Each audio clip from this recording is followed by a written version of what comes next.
Hello everyone, स्वागत है ਤੁਹਾਡਾ ਸਭ ਦਾ ਫਿਰ ਇੱਕ ਵਾਰ ਇਸ YouTube ਚੈਨਲ ਤੇ ਜਿਸ ਦੇ ਵਿੱਚ ਅਸੀਂ ਕਰ ਰਹੇ ਹਾਂ ਜੀ ਯੂਨਿਟ ਕਰੰਟ ਇਲੈਕਟ੍ਰਿਸਿਟੀ।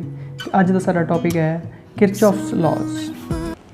ਦੇਖੋ ਕਈ ਵਾਰੀ ਕੀ ਹੁੰਦਾ ਹੈ ਕਿ ਕਿਸੇ ਸਰਕਟ ਦੇ ਵਿੱਚ ਨਾ ਰੈਜ਼ਿਸਟਰਸ ਲੱਗੇ ਹੁੰਦੇ ਆ, ਸੈੱਲ ਲੱਗੇ ਹੁੰਦੇ ਆ, ਉਹ ਇਸ ਤਰੀਕੇ ਨਾਲ ਇੰਟਰਕਨੈਕਟ ਕੀਤੇ ਹੁੰਦੇ ਆ ਕਿ ਕੁਝ ਕੰਪਲੀਕੇਟਡ ਵੇਜ਼ ਦੇ ਵਿੱਚ ਕਨੈਕਟ ਕੀਤੇ ਹੁੰਦੇ ਆ। ਤਾਂ उस जगह पर उन्होंने नैट रजिस्टेंस फाइंड करना या पोटेंशियल डिफरेंस फाइंड करना किसी पार्ट के डिफिकल्ट हो जाता है। ठीक है, ओम्स लॉ को यूज़ करना तो बैटर है कि ये जो दो रूल्स है किरचॉफ्स फर्स्ट लॉ तो किरचॉफ सैकेंड लॉ असीं यूज़ करके सर्किट्स नूं कॉम्प्लीकेटेड सर्किट्स नूं ईजीली सॉल्व कर सकते हैं। ठीक है जी, जिहड़ा किरचॉफ फर्स्ट लॉ है इसनूं जंक्शन रूल भी कहा जाता है। ठीक है, सपोज करो ये जंक्शन है। जंक्शन उस चीज़ को क्या जाता है जिस जगह पे करंट्स आके मीट करते हैं। ठीक है, जिस तरह रेलवे जंक्शन होंगे ना, जिस तरह जितों की बहुत ज़्यादा ट्रेनस आंदियाँ जांदियाँ। ठीक है, जिस तरह अपने नज़दीक बठिंडा जंक्शन है ना, तो उस तरीके नाल जंक्शन है, करंट्स का जंक्शन है कि करंट इस जगह पर मीट कर रहे हैं। I1 करंट जंक्शन के टूवर्ड्स जा रहे हैं, I2 अवे फ्रॉम जंक्शन जा रहे हैं। इस तरीके नाल I3 टूवर्ड्स जंक्शन जा रहे हैं, I4 away from junction. In the same way I5 away from junction. ठीक है, हुण नैचुरली है कि जिन्ना करंट जंक्शन के टूवर्ड्स जा रहा है I1 तो I3 उन्ना ही करंट जंक्शन तो बाहर जाएगा। ठीक है ना, क्योंकि flow of current is flow of electrons. तो कुछ इलैक्ट्रॉन्स जंक्शन वाल जा रहे हैं, कुछ जंक्शन तो बाहर जा रहे हैं। ठीक है, तो इस पॉइंट तो कुछ अकमूलेट नहीं ना हो रहा, इत्थे कुछ चार्ज तो नहीं इकट्ठा हो रहा ना, तो ये स्टडी फ्लो ऑफ करंट्स है। तो किरचॉफ्स फर्स्ट लॉ की स्टेट करता है कि sum of currents entering the junction कि जेडे करंट्स एंटर कर रहे हैं उन्होंने sum is equal to sum of currents leaving the junction. ठीक है, देखो किहड़े करंट्स एंटर कर रहे हैं, आपको दिखाई दे रहा है कि I1 तो I3 एंटर कर रहे हैं। तो इन्हों का जो आप सम करिए I1 प्लस I3 तो ये किस दे इक्वल होएगा, sum of currents leaving the junction I2 I4 ते I5।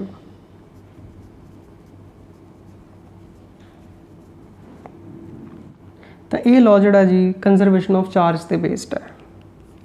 हुण आपां स्टडी करते हैं जी किरचॉफ्स सैकेंड लॉ। जिहड़ा किरचॉफ सैकेंड लॉ है जी ये पोटेंशियल डिफरेंस नाल रिलेटेड है। पोटेंशियल डिफरेंस नूं असीं वोल्टेज भी कहते हैं, तो असीं कह सकते हैं कि ये वोल्टेजेस नाल रिलेटेड है। ठीक है, V is equal to IR लिखते हैं तो V नूं असीं पोटेंशियल डिफरेंस भी कहने हैं तो वोल्टेज भी कहने हैं। ठीक है, तो एक सर्किट ड्रॉ करते हैं, देखो जिस दे विच कुछ EMFs है, मतलब सैल्स है। जिस तरह ये सर्किट ड्रॉ किया जी मैं, ये सैल दी EMF है E1,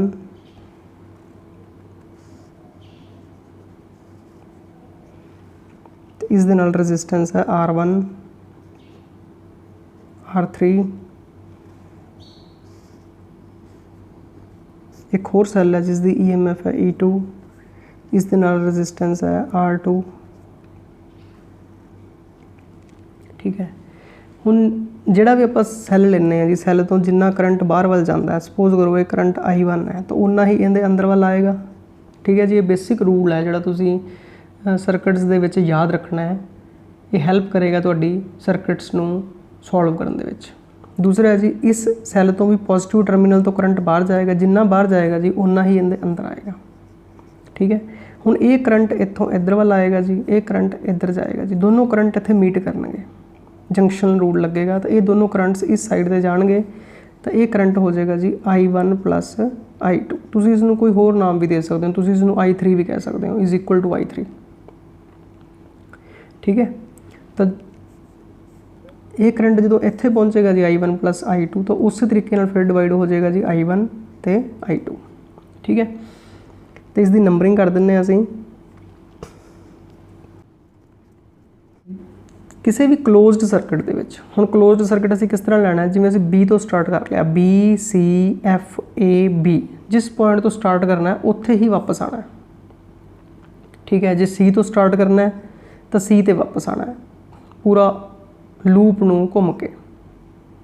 ठीक है, तो हुण इहदे विच देखो जी असीं की समझना है कि किसी भी क्लोज्ड सर्किट दे विच जो सम ऑफ पोटेंशियल डिफरेंसिस है या सम ऑफ वोल्टेजेस है algebraic sum of voltages is 0।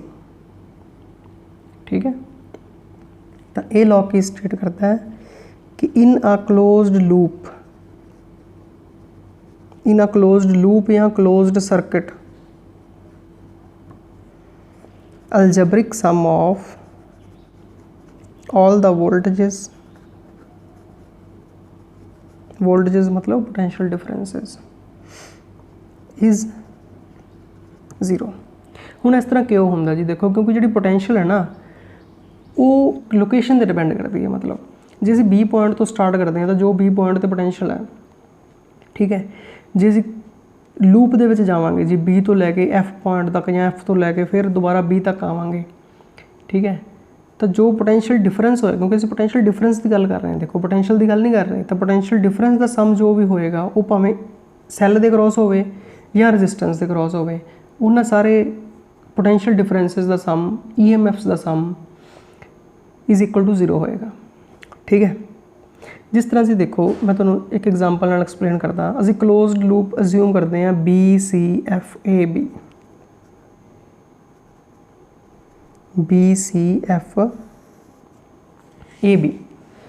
देखो जो क्लोज्ड लूप की गल करनी है तो इहदे विच दो चीज़ां आउणगियां जी, एक तो सैल की EMF आएगी, एक करंट ते रजिस्टेंस की प्रोडक्ट आएगी, क्योंकि करंट ते रजिस्टेंस की प्रोडक्ट पोटेंशियल डिफरेंस होंदी है। ठीक है, तो सैल की जो EMF है ये भी पोटेंशियल डिफरेंस है। तो इहदे विच दो तरह दी टर्म्स आउणगियां, एक EMF आएगी तो एक करंट ते रजिस्टेंस की प्रोडक्ट आएगी। ठीक है, तुसीं लूप दे विच जिस डायरैक्शन दे विच जा रहे हो, जे रजिस्टेंस दे विच करंट भी उस डायरैक्शन च जा रहा है, तो साइन कन्वेंशनस है याद रखनी है, बहुत इंपॉर्टेंट है कि जे जिस डायरैक्शन दे विच लूप दे विच असीं जा रहे हैं, जे करंट भी उस डायरैक्शन च जा रहा है तो असीं I ते R की प्रोडक्ट नूं पॉजिटिव लवांगे। ठीक है, सपोज करो जी असीं हुण BCFAB लिखिया है तो I ते R की प्रोडक्ट पॉजिटिव होएगी। जे असीं करते जी BAFCB तो फिर I ते R की प्रोडक्ट नैगेटिव होनी सी, बट रिजल्ट में कोई फर्क नहीं पेगा, रिजल्ट सेम रहेगा। देखो आप करके दिखाने तुहानूं, ठीक है ना। इस तरह EMF ਲਈ भी रूल है, सैल ਲਈ भी, कि जिस डायरैक्शन तुसीं जा रहे हो, जो नैगेटिव टर्मिनल पहला आ रहा है तो उसकी EMF नूं नैगेटिव लेना है, तो जो पॉजिटिव टर्मिनल पहला आ रहा है फिर पॉजिटिव लेना है। देखो किवें, तो B तो लैके C तक ना तो देखो जी कोई सैल है तो ना ही कोई रजिस्टेंस है। ठीक है, जो असीं C तो लैके F तक जाने हैं तो रजिस्टेंस आ गया जी R3, तो रजिस्टेंस ते करंट की प्रोडक्ट आएगी, कितना करंट है जी I1 + I2 तो मल्टीप्लाइड बाय R3, I ते R की प्रोडक्ट। ठीक है, तो ये पॉजिटिव होएगी क्योंकि इस डायरैक्शन दे विच असीं जा रहे हैं C2F। F2 ये फिर कुछ नहीं है, फिर A to B जावांगे तो पहला I1 R1 की प्रोडक्ट आएगी प्लस I1 R1। ठीक है, फिर सैल आएगा जी, सैल की EMF आएगी -E1, किस दे इक्वल होएगा सारा कुछ 0 दे। यही गल कर रहा सी मैं जी, सम ऑफ ऑल द वोल्टेजेस। तो अलजबरिक वर्ड असीं क्यों लगाया सी, इस साइन कन्वेंशन करके लगाया सी कि कुछ पॉजिटिव होणगियां ते कुछ नैगेटिव होणगियां टर्म्स। समझ लग गई जी। चलो हुण जे असीं ओपोजिट कर दिंदे जी, जे असीं इस तरह कर दिंदे भी BAFCB तो फिर E1 पॉजिटिव हो जाना सी, आ दोनों टर्म्स नैगेटिव हो जाने सी, गल तो इक्को ही सी। ठीक है ना, इक्वेशन फिर सेम बननी सी। ठीक है, हुण एक होर तो लगा के देखते हैं जी। ठीक है, तुहानूं होर ज़्यादा गल क्लीयर हो जाएगी। इन क्लोज्ड लूप CDEFC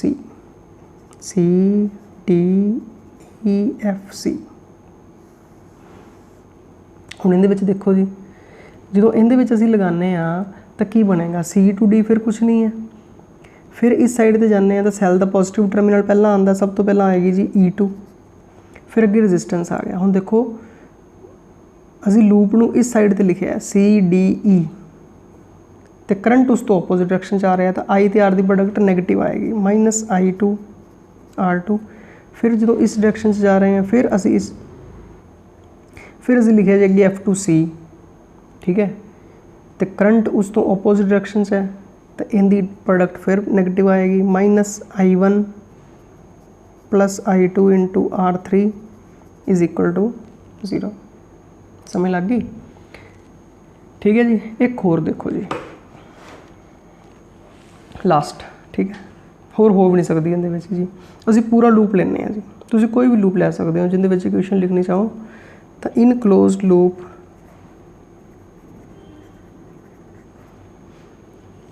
BDEAB, ठीक है। B तो लैके D तक देखो जी, ना तो कोई सैल है तो ना ही कोई रजिस्टेंस है, ठीक है। D to E तो पहला सैल का पॉजिटिव टर्मिनल आ रहा है तो E2 पॉजिटिव आएगा, फिर I2 R2 आ रहा है, I2 R2 की करांगे असी नैगेटिव कर देंगे -I2 R2 क्योंकि असी D to E लिखा है, ठीक है। उस तो अगे E to A फिर कोई सैल नहीं है तो ना ही कोई रजिस्टेंस है, फिर A to B जो असी करांगे तो I1 R1 की प्रोडक्ट पॉजिटिव आएगी प्लस I1 R1, तो फिर सैल का नैगेटिव टर्मिनल पहला आ रहा है, फिर -E1 आएगा इज़ इक्वल टू 0, ठीक है जी। तो इस तरीके नाल इक्वेशनस बन गई, तो इन्हां इक्वेशनस नूं असीं बाद विच किसी भी सर्किट दे लई सॉल्व कर सकते हैं, ऐड करके सबट्रैक्ट करके असीं E1 E2 या I1 I2 ਦੀਆਂ वैल्यूज़ फाइंड कर सकते हैं। हुण आपां कर रहे हैं जी एक न्यूमेरिकल प्रॉब्लम किरचॉफ्स लॉ नूं एक्सप्लेन करने लई। तो देखो जी की गिवन है कि 2 cells of EMF 1.5 volt and 2 volt and internal resistance 1 ohm and 2 ohm respectively are connected in parallel as shown.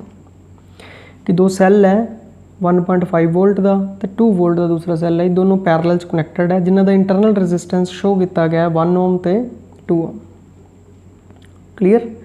Using Kirchhoff's laws find current through each branch of the circuit. इन्हां तीनों branches दे विच असीं current find करना है, ठीक है। And potential difference across 5 ohm resistance, तो इस 5 ohm resistance दे विच potential difference भी फाइंड करना है। क्लीयर? तो हुण आपां किरचॉफ सैकेंड लॉ नूं यूज़ करके देखो इक्वेशनस बनावांगे तो सर्किट नूं सॉल्व करांगे। तो पहला सर्किट दे विच आपां नूं करंट शो करने पैणगे कि करंट किस साइड ते जा रहा है। तो आपां E1 सैल की गल करते हैं, E1 सैल तो करंट I1 जा रहा है जी बाहर। तो तुसीं ये याद रखना है जी, जिन्ना करंट सैल के पॉजिटिव टर्मिनल तो बाहर जाता है उन्ना ही सैल के नैगेटिव टर्मिनल के अंदर आता है, ठीक है। इहदे नाल तुहाडा सर्किट जिहड़ा है वो सिमिट्री वाइज अपने आप ही सॉल्व हो जाएगा, ठीक है। E2 सैल लई इस तरह ही I2 करंट इहदे विचों बाहर जाता है तो I2 ही इहदे विच आएगा, ठीक है। हुण जदों I1 इत्थे पहुँचेगा जी तो I1 तो I2 दोनों कंबाइन करके इस साइड से चले जाएंगे I1 प्लस I2, इहदा मतलब इहदे विचों I1 plus I2 current pass करेगा। तो जदों ये I1 प्लस I2 इत्थे पहुँचेगा जी तो फिर वो उस तरीके नाल डिवाइड हो जाएगा जी, इस पासों I1 तो इधरों जी I2, ठीक है जी। तो इस तरीके नाल सर्किट जिहड़ा वो कंप्लीट हो जाएगा कि इहदे विचों I1 करंट पास कर रहा है, ठीक है। तो इहदे विचों I2 करंट पास कर रहा है, तो इहदे विचों I1 प्लस I2 दोनों करंट पास कर रहे हैं। तो तुहानूं ये समझ लगनी चाहिए है कि जिन्ना सैल दे विचों करंट बाहर जाता है उन्ना ही सैल दे अंदर आता है जी, बस, ठीक है। तो हुण आपां कोई भी पाथ अज्यूम कर लैंदे, जिस तरह क्लोज्ड लूप अज्यूम करते हुंदे आ, तो किसी भी तरीके का तुसीं इहदे विच अज्यूम कर सकते हो। जिस तरह आपां क्लोज्ड लूप अज्यूम करते हैं जी AF DCA, ठीक है, ये भी अज्यूम कर सकते हो, या तुसीं ACDFA, ठीक है। चलो आप ये लूप अज्यूम करते हैं जी ACDFA, ठीक है जी। आप की करना होंदा जब आप EMF लैनी होंदी है जी, जिहड़ी आर्म दे विच हैगी है, तो जिहड़ी आर्म दे विच रजिस्टेंस है उहदे विच रजिस्टेंस ते करंट की प्रोडक्ट लैनी होंदी है जी, ठीक है। तो देखो जी AC आर्म दे विच कुछ नहीं है, ठीक है। उदों बाद अगली आर्म आती है जी CD, तो CD आर्म दे विच रजिस्टेंस है, तो इहदे विच करंट ते रजिस्टेंस की प्रोडक्ट आएगी। इहदे विचों करंट कितना फ्लो कर रहा है I1 प्लस I2, तो जिस पासे C to D की डायरेक्शन है उस साइड ते करंट जा रहा है जी, ठीक है ना। पाथ C to D है तो पॉजिटिव होएगा जी I1 plus I2 into R, ठीक है जी। उस तो अगे जावांगे जी, इस आर्म दे विच भी कुछ नहीं हैगा जी, तो इस आर्म दे विच सैल दी EMF है, नैगेटिव टर्मिनल पहला आ रहा है, ठीक है ना। We encounter negative terminal first. F2A जावांगे तो नैगेटिव टर्मिनल पहला आ रहा है, तो इसकी EMF आएगी -1.5, ठीक है जी। इहदे विच एक होर चीज़ आ रही है जो असीं पिछले टॉपिक दे विच नहीं डिस्कस की कि इंटरनल रजिस्टेंस आ रहा जी। तो तुसी इंटरनल रजिस्टेंस नूं भी एक रजिस्टेंस ही समझो जो इत्थे लग्या होया, ठीक है। उहदे विचों करंट इस डायरैक्शन दे विच जा रहा है तो साडा पाथ भी यही है जी F2A। तो करंट की डायरैक्शन इस रजिस्टेंस दे विचों भी सेम है। तो इहदे विच भी करंट ते रजिस्टेंस की प्रोडक्ट आएगी तो की आएगा जी plus I1 into R1 is equal to 0 ही आना जी। जो तुसी असीं दस्सिया सी कि सैकेंड ला स्टेट यही करता है कि sum of algebraic sum of potential differences through the circuit is 0, ठीक है जी। वो पोटेंशियल डिफरेंस चाहे करंट के रजिस्टेंस की प्रोडक्ट है या EMF है जिन्नियां भी है जी सर्किट के विच, ठीक है। हुण इन्हां दी वैल्यूज़ असीं सबस्टिट्यूट कर दिंदे जिहड़ियां सानूं पता है। तो I1 plus I2 into R की वैल्यू 5 है, ठीक है जी। -1.5 नूं असीं उस साइड ते लै जन्ने आ, प्लस I1 इंटू R1 की वैल्यू जी 1 है, तो multiplied by 1 is equal to 1.5। इसनूं असीं राइट हैंड साइड पर लैके जी इसनूं ओपन कर दिओ। तो 5I1 plus 5I2 plus I1 is equal to 1.5। हुण 5I1 तो I1 ये बन जाएंगे जी 6I1 इज इक्वल टू 1.5। इसनूं नंबर 1 दे दिओ, ठीक है जी। इस तरीके नाल एक होर इक्वेशन बना लो जी, जिवें मर्जी बना लो, कोई मर्जी पाथ अज्यूम कर लो। हाँ पाथ अज्यूम कर लो जी भावें, ठीक है जी। भावें ये पाथ अज्यूम कर लो जी, क्योंकि दो इक्वेशनस होणगियां तो दो वेरीएबल्स है I1 ते I2 फाइंड हो जाएंगे, ठीक है। हुण असीं पाथ अज्यूम करते हैं जी BCDEB इन क्लोज्ड लूप या सर्किट BCDEB। फिर इक्वेशन बनाओ B तो C आर्म दे विच देखो ना तो रजिस्टेंस है जी ना ही EMF है सैल दी। C to D आर्म दे विच फिर पाथ C to D है तो करंट भी इस डायरैक्शन से है। तो करंट ते रजिस्टेंस की प्रोडक्ट आएगी जी I1 plus I2 multiplied by resistance R, ठीक है।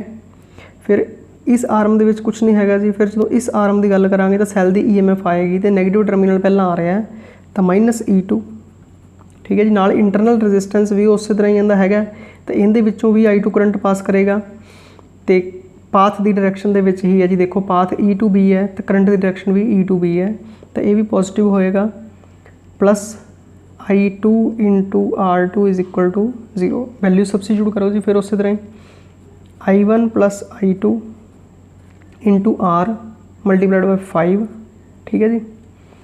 -E2 की वैल्यू है जी 2 वोल्ट प्लस I2 तो R2 की वैल्यू है 2 ओम तो मल्टीप्लाइड बाय 2, ठीक है जी, इज इक्वल टू 0। इहदे विच भी आप इस तरह करते हैं जी 2 चक के दूसरी साइड पर लै जाने I वाली टर्म्स इस साइड पर रखते हैं, ठीक है। तो हुण बस असीं इक्वेशनस ही सॉल्व करनी है जी। ये बन जाएगा जी 5I1 plus 5I2 plus 2I2 is equal to 2 2 minus ही उधर जाके प्लस हो गया जी, ठीक है। 5I1 plus 7I2 5I2 plus 2I2 is equal to 2, ठीक है जी। तो ये अपने को सैकेंड इक्वेशन बन गई। हुण जस्ट आपां इन्हां दोनों इक्वेशनस नूं सॉल्व करना है जी, ठीक है। तुसीं इक्वेशनस किवें सॉल्व करदे सी तुहानूं याद है 10th दे विच। इस इक्वेशन नूं असीं मल्टीप्लाई कर दिंदे आ 5 नाल, इनू मल्टीप्लाई कर देंगे 6 नाल, दोनों के 30I1 बन जाएगा। फिर सबट्रैक्ट कर देंगे I1 कैंसल हो जाएगा, I2 की वैल्यू आ जाएगी, ठीक है। तो असीं की करते हैं जी इक्वेशन नंबर 1 नू मल्टीप्लाई करते हैं 5 नाल। तो देखो की बनता है, ये बनेगा जी 30I1 फिर 5 नाल मल्टीप्लाई कर रहे हैं जी plus 25I2 is equal to 1.5 नू 5 नाल मल्टीप्लाई करांगे तो ये बनेगा जी 75 मतलब 7.5, ठीक है जी। तो इक्वेशन नंबर 2 नू मल्टीप्लाई कर रहे हैं जी असी 6 नाल, तो 6 नाल मल्टीप्लाई करांगे जी ये बनेगा जी 30I1, ठीक है। इसनू मल्टीप्लाई करांगे बनेगा जी 42I2 तो इसनू 6 नाल मल्टीप्लाई करांगे जी बनेगा 12, ठीक है जी। हुण सबट्रैक्ट कर देंगे, ठीक है जी। माइनस माइनस ते माइनस तो कैंसल हो जाएगा जी। 25I2 तो माइनस 42I2 ये बनेगा जी माइनस 17I2 तो 7.5 तो इत्थे है जी 12, ठीक है। तो ये बनेगा जी तो 4.5 तो -4.5 ठीक है।